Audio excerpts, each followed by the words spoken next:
3 पे लिखेंगे औष्ठाकृति के आधार पर औष्ठाकृति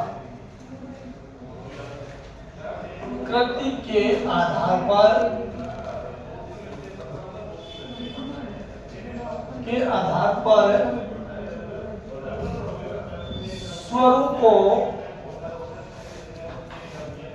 स्वरूपों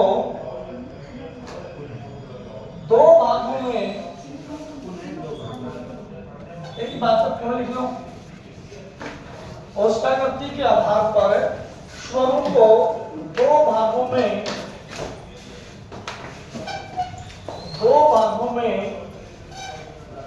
विभाजित किया जाता है,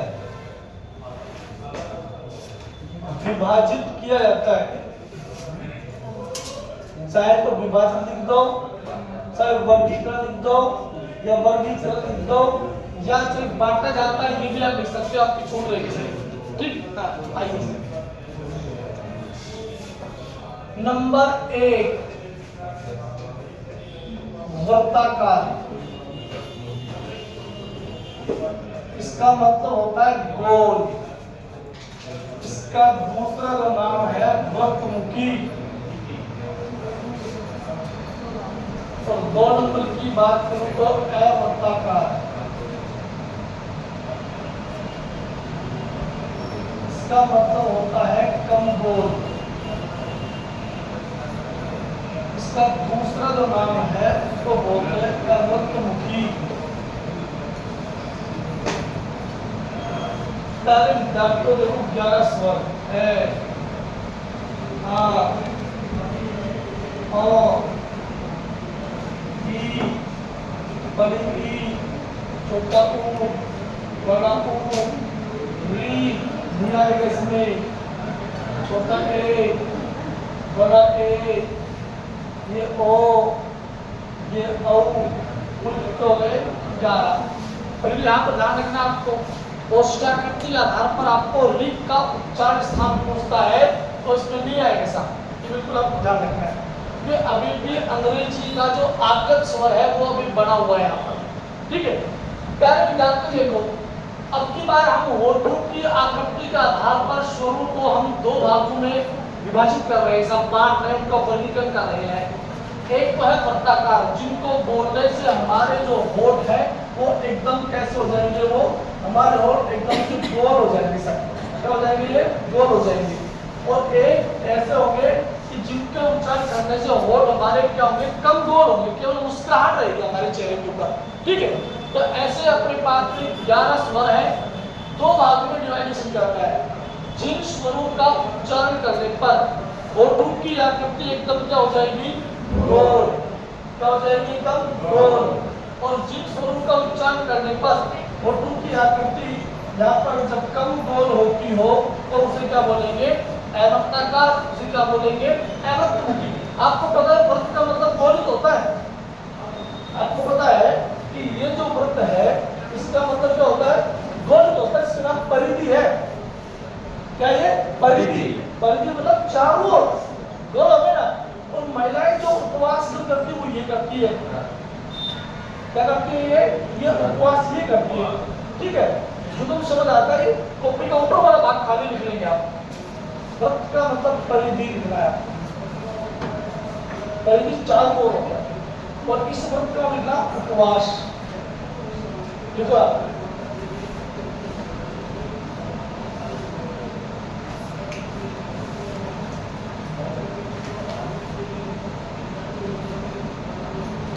क्या लिखना है, जुम्मू शब्द कॉपी के ऊपर है, ठीक। ये सब आपको बार-बार मैं लिखाता रहूंगा बीच-बीच में, तो आपको याद हो जाएंगे। वैसे वृत्त का मतलब उपवास है और ये वृत्त का मतलब परिधि है, ठीक, दोनों से लिख लेंगे आप।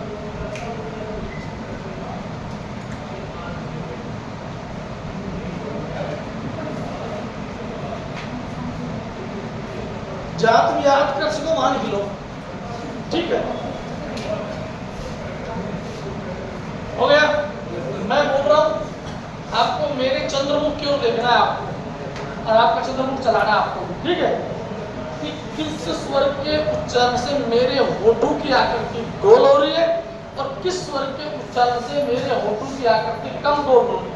जिसमें अगर एकदम गोल हो जाएगी वो तो कहलाएंगे वृत्तमुखी, और जिनमें होठों की आकृति गोल बिल्कुल भी नहीं होगी वो क्या कहलाएगा, अवृत्तमुखी कहलाएगा। ठीक है, बोलो ए आ ई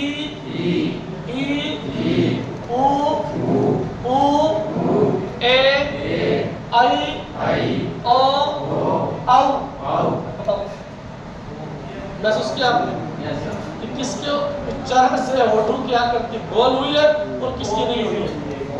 तो ओ है सर। बताओ, मेरे बोलो ए आ ई उ ए आई ओ औ। कौन सा है?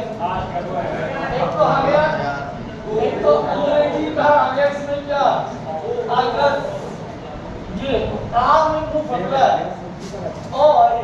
ठीक, उसके बाद क्या आ गया, छोटा ऊ, के बाद में बड़ा ऊ, के बाद में ओ, के बाद में औ। कितना हो गए ये? कितना हो गए? पांच तो हो गए वृत्तमुखी, जिनके उच्चारण से होठों की आकृति एकदम गोल हो जाएगी। और यहाँ पर कम गोल वाले जो बच गया अपने पास में, एक तो दूसरा, हाँ तीसरा, चौथा, बड़ी, और ये पांचवा ये और छठा ही हो जाएगा सर। लिखो ऐसे लिख करके करता का तो वृत्तमुखी के आगे लिख देना।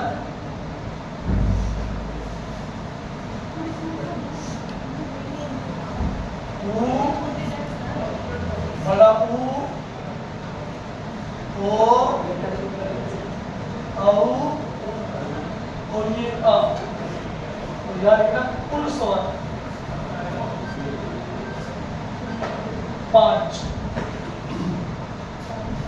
एवं प्रकार अवृत्तमुखी में ए आ छोटी ई बड़ी ई छोटा ए और बड़ा ए। यहाँ लिखना कुल स्वर बराबर में 6।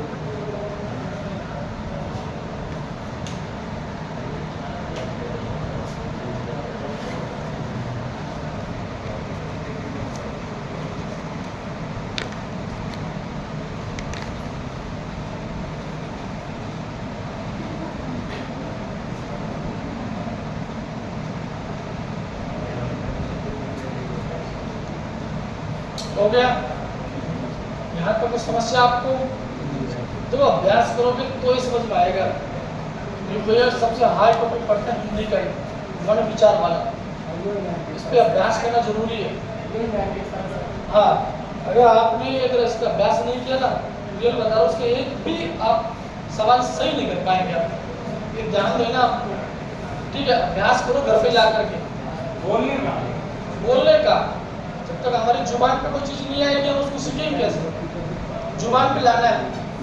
ठीक, आराम से बैठो, रियलाइज करो, महसूस करो कि किस स्वर का उच्चारण स्थान क्या है, वो कहाँ से बोला जा रहा है। ठीक, आराम से आपको एक या दो बार आप बोलेंगे या फिर उसको लिख लिख के देखेंगे, आराम से याद हो जाएगा। वो चीज़ है, एक बार आपने यहाँ पढ़ ली, फिर उसको घर जाके देख लिया और देख करके माइंड में रखो और लिख के देख लो, 2 बार लिख के देख लो, 3 दिन पर याद रहेगा। अपने आप बोली नहीं पाएंगे इस चीज़ पर।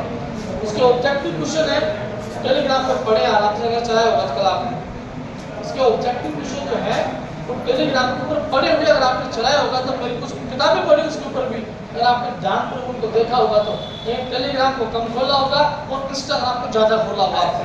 ठीक, ध्यान रहेगा। टेलीग्राम जरूर चलाए लेकिन टेली चलाए, क्योंकि इससे वो आपका भविष्य बना रहा है। टेलीग्राम आपका भविष्य बना रहा है, इंस्टाग्राम आपका भविष्य बिगाड़ रहा है। अब तुम्हारे हाथ में कि तुम्हें बनना है या आपको बिगड़ना है।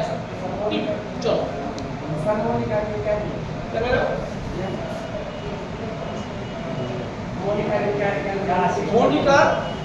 मोनिका से बोल रही है। हाँ, इस पे यहाँ पर आप घर पे जाकर रियाज करो, अभ्यास करो, उसका प्रैक्टिस करो। चार को लिखो भाई, चार को लिखो। चारण समय के आधार पर, चारण समय के आधार पर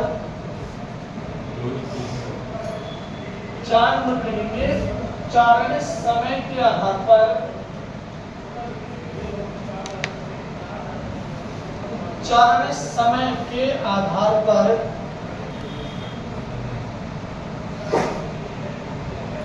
चार नंबर पर चारण समय के आधार पर स्वरों को पुनः दो भागों में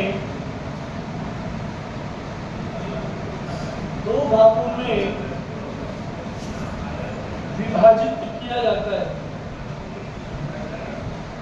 दो भागों में विभाजित किया जाता है। साथियों, अब की बार उच्चारण में समय के आधार पर यदि बात करें तो अंग्रेजी का जो आखिरी स्वर है ये यहाँ से गायब हो जाएगा। ठीक, ये नहीं आएगा। और इसके स्थान पर अपने को क्या शामिल करना है? अब की बार अपने को ये भी शामिल करना है। यहाँ से ये हटा दिया जाएगा। इसके बाद कोई आपसे पूछ ले कि बताओ उच्चारण में समय के आधार पर स्वर कौन से होते हैं, तो निश्चित रूप से याद रखना है। इसमें केवल एक आपको री आपको लगाना है और अंग्रेजी का आगे स्वर उसको हटा देंगे यहाँ पर, क्योंकि उसका समय के आधार पर उसका कोई भी स्थान नहीं है, जबकि इन तमाम स्वरों का होगा सब। ठीक, यहाँ पर नंबर 1 की बात करूं मैं तुमसे, तो ये होता है दीर्घ स्वर। ठीक है, अब यहाँ पर दीर्घ का मतलब बड़ा भी होता है, हम उसे दीर्घ स्वर भी कह सकते हैं, हम उसे बड़ा स्वर या इनको बड़े स्वर भी कह सकते हैं। और दोस्तों, मात्राओं के आधार पर अगर मैं बात करूं तो हम उसको द्विमात्रिक स्वर भी इनको कह सकते हैं। और बड़े हैं तो आपको पता है कि गुरु शब्द बड़ा आता है, तो हम चाहें तो इनको गुरु स्वर के नाम से भी उनको जाना जाएगा। लिखना मतलब समझ लो भाई। फिर दोस्तों बात करता हूं मैं तुमसे यहाँ पर हर्षव स्वर की। तो हर्षव का मतलब आपको जानते ही हो कि छोटा भी होता है ना, तो हम इसको छोटे स्वर भी बोल सकते हैं हिंदी के अंदर। और मात्राओं के आधार पर बात करूं तो इनकी एक मात्रा होगी, तो इसको कौन सा स्वर बोलेंगे बताओ? एक मात्रिक स्वर भी इनको बोलेंगे। और प्यारे विद्यार्थियों, आपको पता होगा कि हिंदी के मूल स्वर भी हम इन्हीं को बोलते हैं। अनेक नामों से जाना जाएगा। ये किसी के पास अगर पुराने गुरुजी का हिंदी व्याकरण पढ़ा हो, अगर आपने लिख रखा हो, जरूर अपना कंटेंट आपको मिलान करना है कि कहीं आप गलत तो नहीं पढ़ रहे हो, कि कहीं आप कम तो नहीं पढ़ रहे हो, तो आराम से आपको मालूम पड़ जाएगी चीज़। अगर कोई पुराने गुरुजी आपको पढ़ा के गए हो, आपके पास सामान्य हिंदी व्याकरण अगर पढ़ा हो, निश्चित रूप से ये चीज आप मिलान करके देख लेना कि कौन ज्यादा आपको कंटेंट दे रहा है, कौन आपको इस भवसागर डूबने से आपको बचा रहा है, कौन व्यक्ति आपको इस भवसागर से पार लगा रहा है। निश्चित रूप से पढ़ेंगे तब आपको मालूम पड़ेगी चीज आपको। ठीक है, चलो अब 11 स्वर है, उनको दो भागों में अपने को बांटना है समय के आधार पर। परिभाषा सुन लीजिए, जिन स्वरों का उच्चारण करने पर अधिक से अधिक समय लगता हो उसे तो क्या बोलेंगे? दीर्घ स्वर। उसे क्या बोलेंगे? बड़े स्वर। उन्हें क्या बोलेंगे? और उन्हें क्या बोलेंगे? जिन स्वरों का उच्चारण करने पर कम से कम समय लगता हो उसे क्या बोलेंगे? उसे क्या बोलेंगे? उसे क्या बोलेंगे? उसे क्या बोलेंगे? सीधी बात है। इन 11 स्वरों का उच्चारण मैं आपके सामने कर रहा हूं। आपको टाइमिंग सेट करना है कि किस स्वर को बोलने पर श्वास वायु की मात्रा ज्यादा लग रही है और किनको बोलने पर श्वास वायु की मात्रा कम से कम लग रही है। राइट है? बोलिए ए, आ, ई, उ, री, ए, आई, ओ, औ। पढ़ेगा मालूम? दोबारा बोल के दिखाएं। समय टाइमिंग सेट करो दिमाग में। बोलो ए, आ, दोनों में डिफरेंस की बात करूं तो किसमें समय कम लगा है? किसमें समय कम लगा है? एम में लगा है। सर्वाधिक समय किसमें लगा? मैं बोल रहा हूं ए आ ई उ री ए आई ओ औ। आसिफ मतलब क्या हुआ?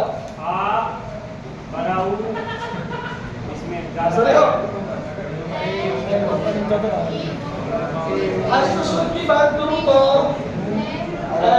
बड़ी छोटी ई बड़ा छोटा ऊ और ये बड़ी अच्छा ए ई उ री। ध्यान रहे संस्कृत भाषा में 5 होते हैं, ठीक है। अंग्रेजी भाषा में ए ई आई ओ यू होता है, लेकिन ये भी कुछ भी आप ठीक। अब बच गए अपने पास में एक तो बच गया सही नहीं आते के पास यार, एक तो बच गया हाँ, एक बच गया बड़ी, एक बच गया बड़ा, ठीक है। एक बच गया ए, एक बच गया आई, एक बच गया ओ और एक बच गया अपने पास में औ। ये बच गया ना, एक बच गया अपने पास। अब ध्यान से सुनिएगा प्यारे विद्यार्थियों, दीर्घ स्वर को मैं पुनः 2 भागों में बांट रहा हूं सर, यानी कि इनको हम बोलते हैं संधि स्वर।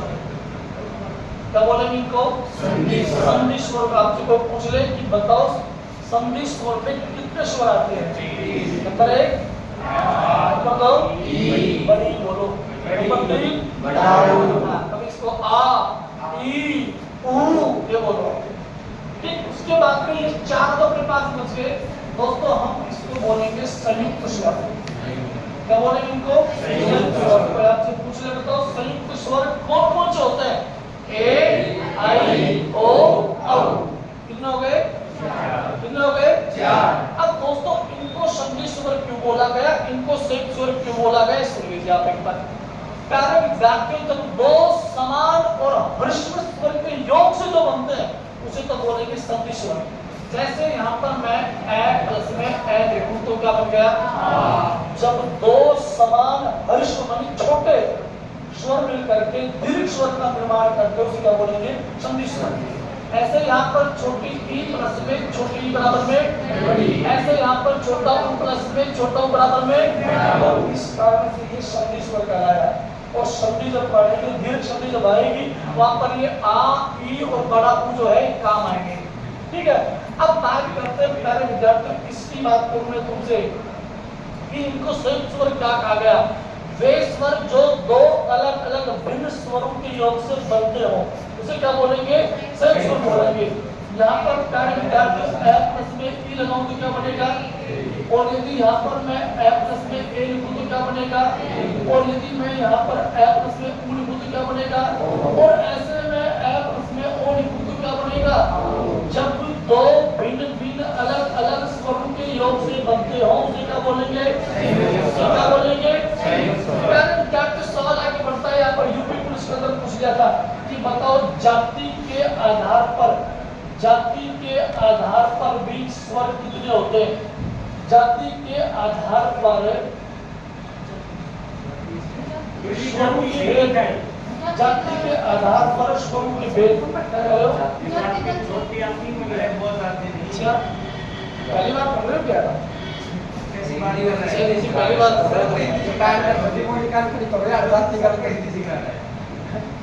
गलत पढ़ रहे हो, ठीक। आप तो जाति की बात कर रहे हो, आप इसकी बात कर रहे हो जाति, वर्ग आता है, गाने सुन तो नहीं आते? जाति हूँ मैं, इसमें तो आता है वो जाना, गमन कर रहा है वो, ठीक। मैं इस जाति की बात कर रहा हूँ, ये ठीक। इसके वर्ग के आधार पर, और ये उपजाति है जो आपका वर्ग है, अहीर यादव जो आप आते हैं ना, ये वो कास्टिज है, ठीक। जाति के आधार पर प्यारे विद्यार्थियों 2 यहाँ पर स्वरों के भेद रखते हैं। कैसे? नंबर 1 तो बनता है सहजातीय। अब याद रखना इसमें प्रत्यय मैंने कौन सा जोड़ा है? ये प्रत्यय जोड़ेगा। जाति मूल शब्द का ये जाति है मूल शब्द, इसमें मैं ये प्रत्यय जोड़ूंगा तो पढ़ता आपने पढ़े नहीं तो कोई बात नहीं, अब सिखा देंगे आपको कि जाल का स्टिक के अंदर 20 मात्रा देंगे तो ये बन जाएगी छोटी, और ये लिखेंगे जोका। तुम से लग गया इसके आगे उत्तर लग गया, बनने वाला शब्द क्या बन गया? सहजाती। क्या बन गया? सहजाती। ये बात नंबर 1 सहजाती, और प्यारे विद्यार्थी नंबर 2 यहाँ पर क्या आएगा? द्विजातीय। इधर बात समझिए क्या? अब सहजाती का मतलब है समान जाति वाले, और द्विजाति का मतलब है अलग अलग जाति वाले। तो समान जाति वाले तो 3 संधि स्वर होंगे, और अलग अलग जाति वाले क्या होंगे? संयुक्त स्वर होंगे। यानी संधि स्वर को दूसरा नाम क्या बोल सकते हैं? सहजाती। और संयुक्त स्वर को दूसरा नाम क्या बोलेंगे? लेकिन किसके आधार पर बोल रहे हैं आपको? जाति के आधार पर आपको बोल रहे हैं। इधर बात समझ गए? यहाँ पर डाउट है किसी को तो सवाल पूछना, आपको तो सवाल ही पूछना।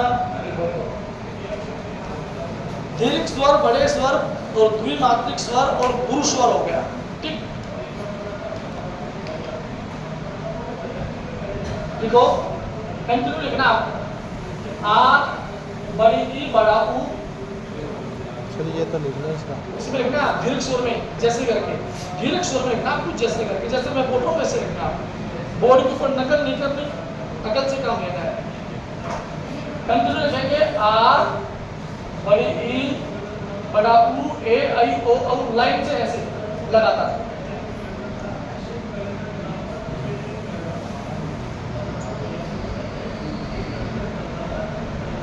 ऐसे नहीं सीमा जी, कंटिन्यू बोल रहा हूँ मैं आपको, ऐसे कंटिन्यू ये होता है।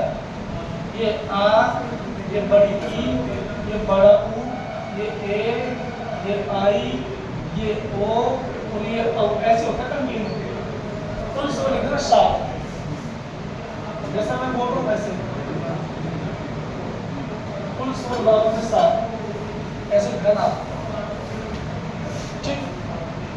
सा हमने बोला उसके नीचे आपको लिखना, स्टार बनाओ, हैशटैग का निशान लगा के लिखेंगे आप। दीर्घ स्वर को, दीर्घ स्वर को पुनः, दीर्घ स्वर को पुनः 2 भागों में बांटा जाता है, 2 भागों में बांटा जाता है, 2 भागों में बांटा जाता है। नंबर 1 संधि स्वर, नंबर 1 न संधि स्वर,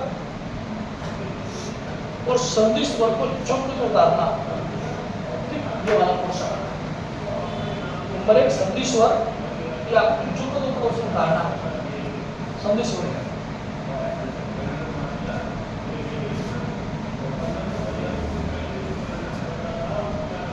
तो मैं जल के लेता हूँ आपको आगे।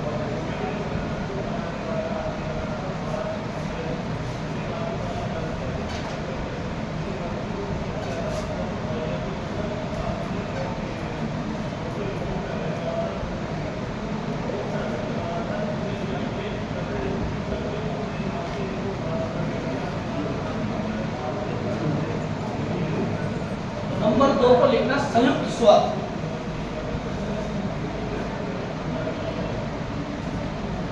कैसे? प्रत्यय में नहीं पड़ेगा, संधि बनता है। संधि का प्रत्यय से कोई लेना देना नहीं है। जहाँ संधि होगी वहाँ प्रत्यय नहीं होगा, जहाँ प्रत्यय वहाँ संधि नहीं होगी। प्रत्यय और संधि दोनों में अलग अलग, ठीक। जब प्रत्यय पढ़ाएंगे तब आपको पता चलेगा। नंबर 2 पे लिखना आपको संयुक्त स्वर, सेम उतारना, डिक्टो जो का तो ऐसे।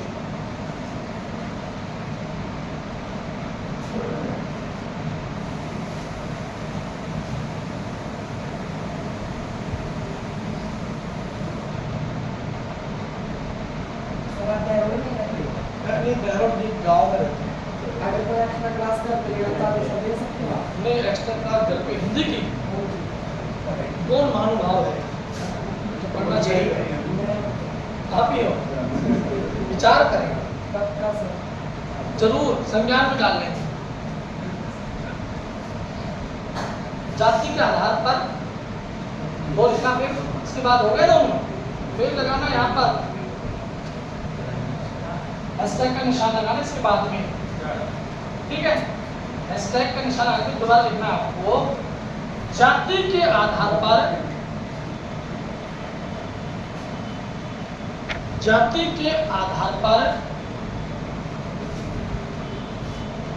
जाति के आधार पर स्वरों को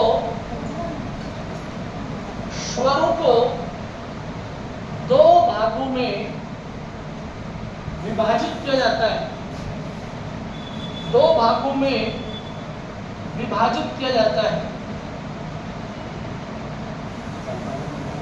जाति के आधार पर स्वरों को दो भागों में विभाजित किया जाता है। नंबर 1 लिखना सजातीय, नंबर 1 लिखना सजातीय, सजातीय के कोष्टक में कर देना आ ई उ, आ बड़ी ई और बड़ा उ, और 2 नंबर पर लिखना विजातीय,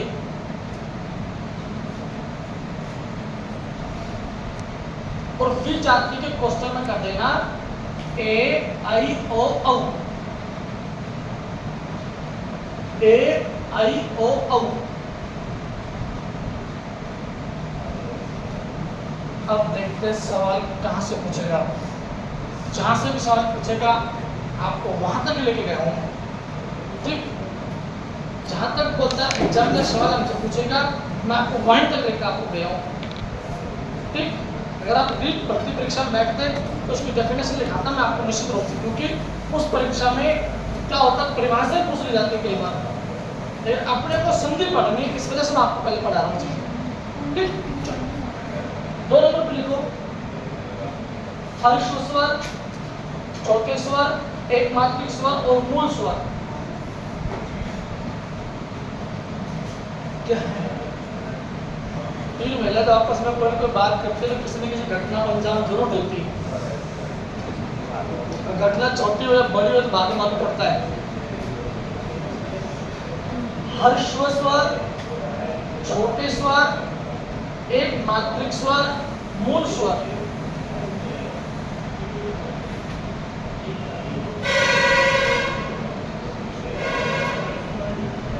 जैसे ए ई उ री, कुल स्वर 4, ए ई उ री, कुल स्वर 4।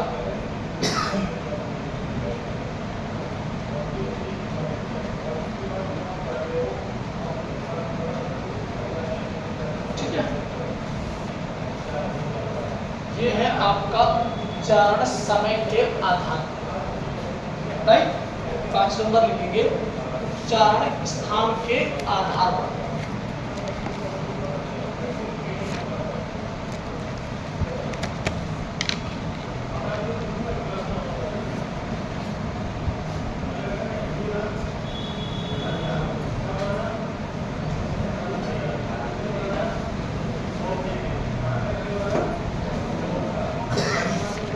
उच्चारण स्थान के आधार पर स्वरों को,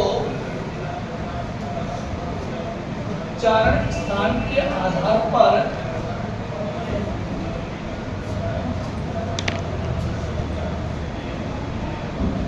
स्थान के आधार पर स्वरों को पुनः 2 भागों में विभाजित किया जाता है, 2 भागों में विभाजित किया जाता है। नंबर 1 अनुनासिक,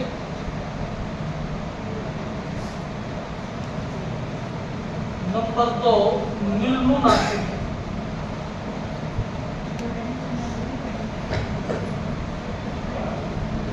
समझना आराम से। प्यारे विद्यार्थियों, इसमें देखो मूल जो शब्द है वो है नासिका, ठीक है। और नासिका का मतलब क्या होता है, नाक होता है।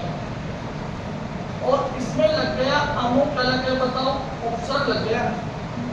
और अनु उपसर्ग का प्रयोग सदैव किस अर्थ में होता है बताओ, पीछे की ओर होता है, अनुगमन, अनुच्चार, ठीक है।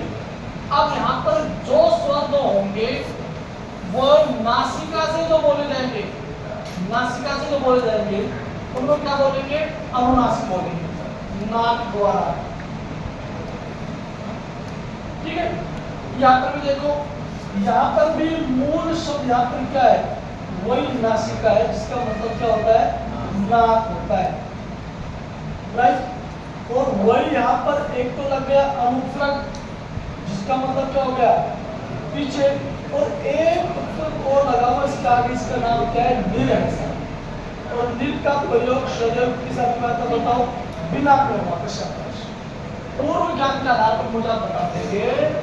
ये लिखा मैंने नीरज, ये लिखा मैंने नीरोग, ये लिखा मैंने नीरस, और ये लिखा मैंने नीलंद्र।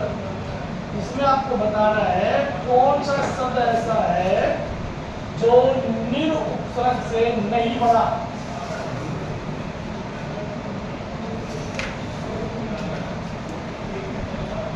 निर उपसर्ग से नहीं बना, ये आपको बताना है। ये कितनी बार एग्जाम में पूछे गए सवाल है, कितनी बार पूछे। आप बता के देख रहे हैं, पुराने पेपर आराम से मालूम पड़ जाएगा आपको। नीरज, नीरो, किसी का नीरस होगा, किसी का निरंतर भी हो सकता है। ठीक है, इसके अलावा मान लो मैं समझता आपसे निरपराध, कैसे उत्तर गए? यदि मैं यहाँ पर लिख लेता निरुत्साह, क्या इसमें कोई उपसर्ग है? यदि मैं यहाँ पर लिख लेता निरीह, क्या इसमें उपसर्ग है? यदि मैं पूछ लेता निराधार, क्या इसके अंदर उपसर्ग है? मीडियम में नहीं है सर। 1 2 3 4, यही सवाल किधर भी है? 3 नंबर।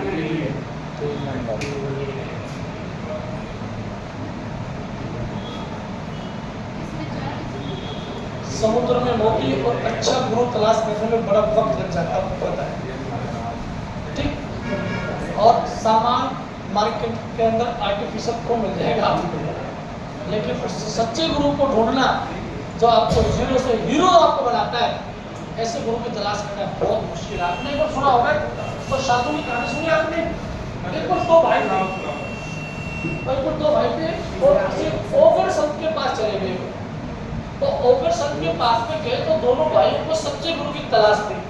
टाइटल रहेगा परीक्षक गुरु, बड़ा हुआ आपने का। तो वो गुरु एक ऐसा था, महिलाओं से तो इतनी चढ़ती उसकी कि अगर कोई महिला उसको सामने आती हुई दिखाई देती, उसको गाली गलौज निकाल देता, शब्द बोलता, उसको पत्थर मार देता उसको।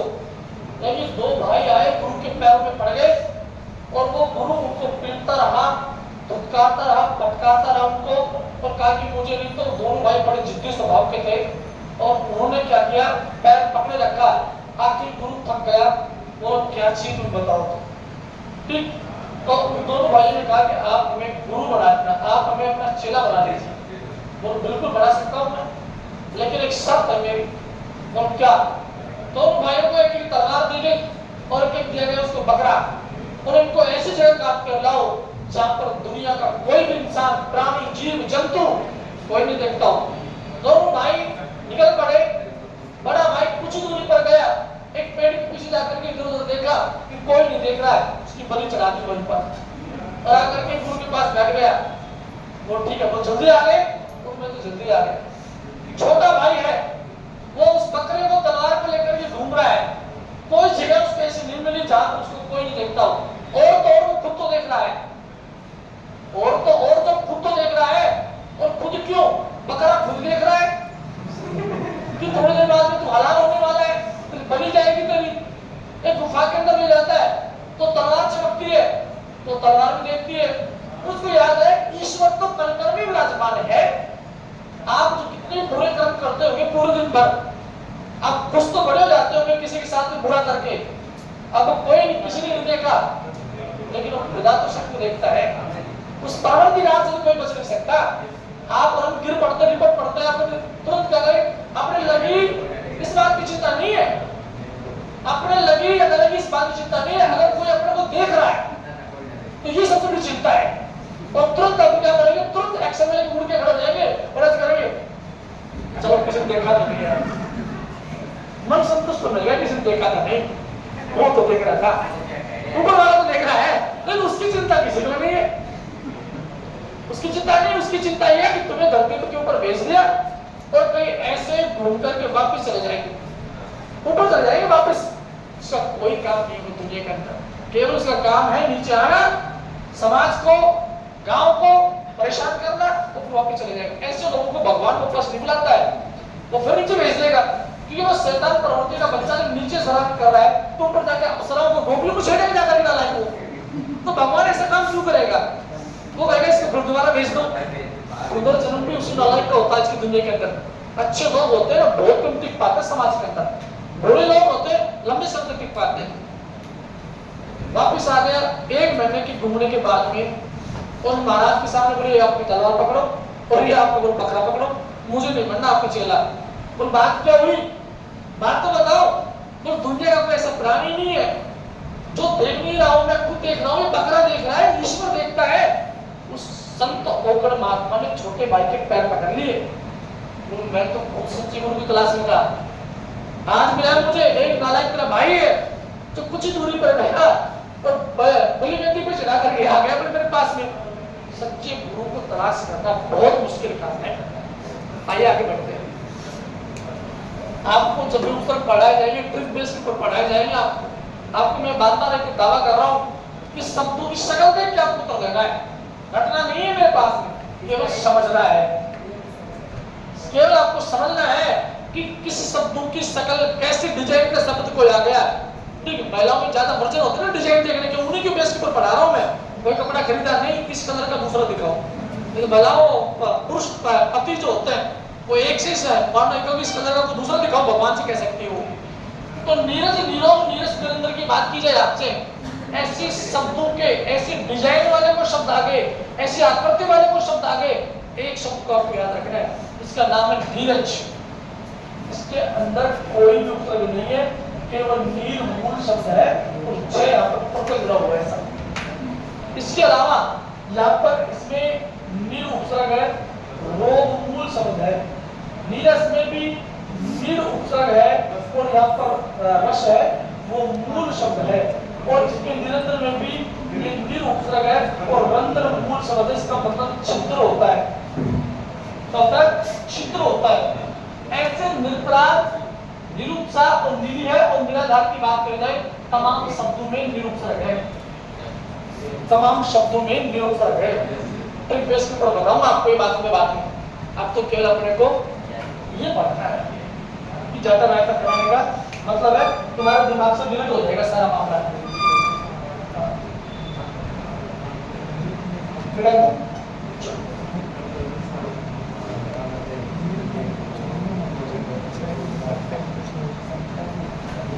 साथियों, दिल्ली का सीटेट का पैटर्न हुआ था, एक बार सीटेट के एग्जाम में पूछ दिया था दिल्ली के में कि निम्नलिखित में मोहनदास जो शब्द है वो अनुनासिक में आता है, नासिक। ध्यान रखना, आपको भी बता रहा हूं मैं, जितने भी चंद्र बिंदु वाले,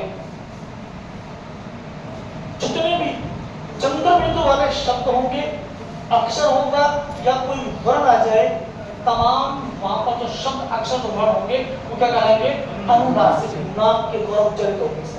कैसे देखो, ये लिखा मैंने, क्या लिखा बताओ, चांद बोलेंगे, क्या बोलेंगे इसको, चांद बोलेंगे। इसको क्या बोलेंगे बताओ, मुंह है बोलेंगे इसको। क्या बोलेंगे इसको, मुंह है, इसको बोलेंगे। बताओ इसको क्या बोलेंगे, सांझ बोलेंगे। इसको बताओ क्या बोलेंगे, पांच बोलेंगे। समझ गए बात को? अब यहाँ पर बताओ ये क्या कहलाएगा, क्या कहलाएगा, क्या कहलाएगा, ई, क्या कहलाएगा, ई। ध्यान रखना आपको, अगर इसके शिरोरेखा के ऊपर कोई बिंदु चली गई, कोई मात्रा चली गई, तो वहां पर चंद्र बिंदु की मात्रा नहीं, केवल अनुस्वार लगेगा। इसका मतलब ये हो जाएगा कि वहां पर चंद्र बिंदु लगी है। समझ गए? इधर देख लीजिए। अब ये बताओ क्या लिखा हुआ है? क्या है? ईंट है केवल, केवल ईंट है। तो अब क्या बन गया? अब ये ईंट बन गया, जिसका चर स्थान क्या रहेगा? अनुनासिक रहेंगे। इसके अलावा यहाँ पर देखेंगे क्या बोला जाएगा? क्या बोला जाएगा? आप इसको ओम भी बोलते होंगे, बोलते ना ओम, कैसे कहा जाएगा ना? हाँ। इसके अलावा ये यहाँ पर क्या आ गया? ली, इसकी कोई ऊपर चंद्र दूरी आएगी। इसके अलावा क्या बोला जाएगा? ए। अब की बात फिर यहाँ पर क्या बोला जाएगा? ए। यहाँ पर क्या बोला जाएगा? ओ। और फिर क्या बोला जाएगा? औ बोला जाएगा। टोटल स्वर कितने हो गए? 11 हो गए। ठीक, मैं भी साथी वगैरह को जानता हूँ, मुझे एक ही वाक्य डर लगता है। ठीक, जो पंडित जी बोलते हैं लास्ट वाला वाक्य, यजमान मुहूर्त का समय निकला जा रहा है, कन्या आपको बुलाइए। कन्या आपको पिछले दरवाजे से कूद कर और किसी के साथ फरार हो गई। घर वाले इधर वेट करेंगे, और तो दूल्हे की भी धड़कने हैं, वो बीट हार्ट बीट बजाती है। अगर 5 मिनट से ज्यादा अगर पंडित जी को वाक्य बोला हुआ लग गया कि कन्या को बुलाओ, यजमान मुहूर्त का समय निकला जा रहा है, 5 मिनट से 6 मिनट की दूल्हा समझ जाएगा कि दुल्हन फरार है। दुल्हन फरार है, उधर पिया बेकरार है। हाँ, ये बहुत सारी जगह हुआ है। एक बार हमारे दोस्त वगैरह हम साथी में जाते हैं तो उस समय एक ही बात पे ध्यान होता है हमारा, तो कि वो तो टेंशन ना ले तब तक हम है कि हम घर के चारों तरफ घूम जाते हैं कि दुल्हन को जाने नहीं देंगे। हाँ, अगर मेकअप पार्लर से नहीं आई तो हम कह नहीं सकते। ये भी वहां पर नया ड्रामा है। दुनिया में कहीं भी आप जाओगे तो वहां पर दुनिया में सब जगह ब्यूटी पार्लर अंग्रेजी में लिखा मिलेगा, सब जगह आपको मिलेगा, कहीं भी हिंदी में नहीं मिलेगा। आज बता रहा हूँ इसके अंदर क्या होता है। ठीक, आज बता रहा हूँ इसका मैं उस ब्यूटी पार्लर का हिंदी अर्थ क्या होता है। उस ब्यूटी पार्लर का हिंदी अर्थ क्या होता है? काया पलट एवं मुख सौंदर्य केंद्र। काया पलट एवं मुख सौंदर्य केंद्र अर्थात वह स्थान जहां पर खटारा गाड़ियों को डेंट पेंट करके बाहर निकाला जाता है।